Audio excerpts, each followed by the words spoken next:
On est en train de nous expliquer qu'il est nécessaire de faire la guerre à la Russie. Mais moi, je veux qu'on m'explique pourquoi, en quoi elle menace la France. En quoi elle menace les intérêts vitaux de la France. En quoi le sort de l'Ukraine est-il vital pour la France ?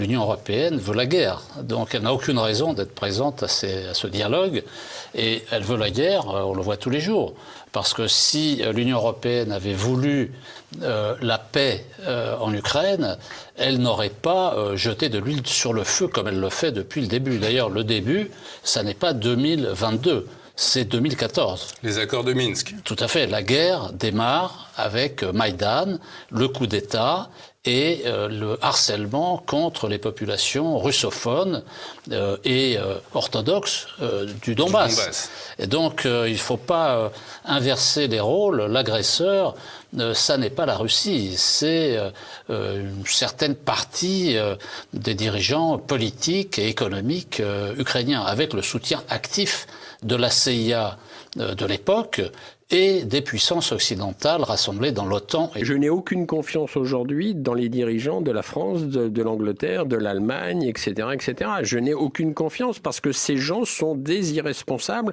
On est dirigé de plus en plus, malheureusement, il faut l'avouer, en idiocratie. Nous sommes de plus en plus en idiocratie. Quand on voit le niveau de nos politiciens, quand on voit le niveau de nos dirigeants et le niveau des médias propagandistes aussi, mais c'est affligeant.